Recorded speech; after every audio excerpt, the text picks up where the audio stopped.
अच्छा बेटा, यहाँ बैठ। मैंने अभी अभी श्री कृष्ण को खिचड़ी का भोग लगाया है। ले खिचड़ी खा बेटा। पसंद आई खिचड़ी तुझे? और दूं? बस माँ, पूरा पेट भर गया, आनंद आ गया तुम्हारे हाथ की खिचड़ी खाकर। माँ, क्या मैं ये स्वादिष्ट खिचड़ी कल भी खाने आ सकता हूँ? कल ही क्यों बेटा, तू रोज मेरे पास खिचड़ी खाने आ जाया कर। कर्माबाई की कुटिया में उस बालक के रूप में स्वयं भगवान जगन्नाथ खिचड़ी खाने पधारे थे और अब रोजाना कर्माबाई जब भगवान कृष्ण को खिचड़ी का भोग लगाती, थोड़ी देर बाद वो बालक भी खिचड़ी खाने आ जाता।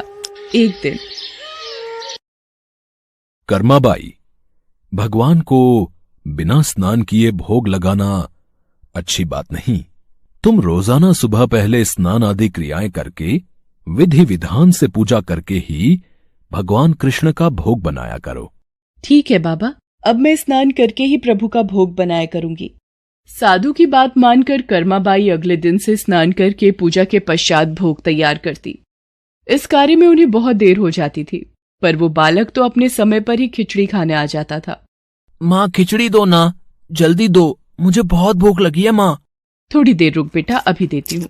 अब तो बालक रूपी भगवान जगन्नाथ जल्दी जल्दी खिचड़ी खाकर बिना हाथ मुंह साफ किए भाग जाते थे। उन्हीं दिनों मंदिर के पुजारी, जो काफी समय से मंदिर में सेवा कर रहे थे, ये जगन्नाथ भगवान के मुख पर खिचड़ी कैसे? मंदिर में तो काफी दिनों से खिचड़ी का भोग नहीं लगा, फिर ये भगवान के मुख पर खिचड़ी कैसे? हे प्रभु, ये कैसी लीला है आपकी? भगवान जगन्नाथ पुजारी के सपने में आते हैं। मेरी भक्त कर्माबाई, जो जगन्नाथपुरी में ही रहती है, वो बहुत ही प्रेम भाव से सुबह उठकर बाजरे की खिचड़ी का भोग लगाती है। मैं रोजाना सुबह जल्दी उठकर कर्माबाई की खिचड़ी खाने जाता हूँ। मुझे कर्माबाई के हाथ की खिचड़ी बहुत पसंद है।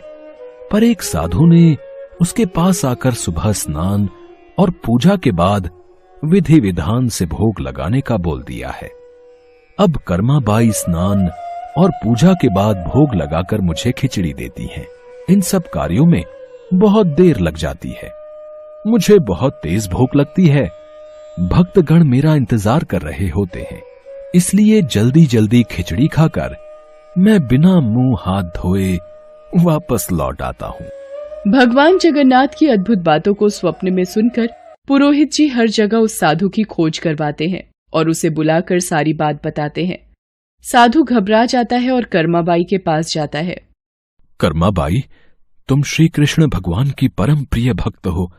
तुम्हारे लिए किसी नियम नीति की कोई आवश्यकता नहीं।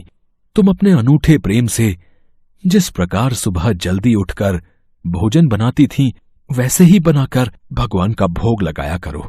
ठीक है साधु बाबा, अब मैं पहले की तरह ही सुबह जल्दी भोग बनाया करूंगी। अब कर्माबाई फिर से पहले की तरह भगवान कृष्ण को भोग लगाकर उस बालक को बड़े प्रेम पूर्वक खिचड़ी खाने को देती थी। ये क्रम कई वर्षों तक चला और एक दिन कर्माबाई परलोक सिधार गई। हे प्रभु, हमसे कोई भूल हो गई क्या? आज आपके नैनों से अश्रुधारा कैसी प्रभु? हे भगवान जगन्नाथ, क्या अपराध हुआ हमसे जो अब दुखी हुए प्रभु? उसी रात भगवान जगन्नाथ राजा और पुजारी के स्वप्न में आते हैं और बताते हैं कि उनकी भक्त कर्माबाई इस लोक से विदा होकर भगवान में विलीन हो गई हैं। अब उन्हें सुबह सवेरे बाजरे की खिचड़ी कौन खिलाएगा, यही उन्हें दुख है। अगले दिन पुजारी जी, जो स्वप्न आपने देखा वही स्वप्न मुझे दिखाई दिया।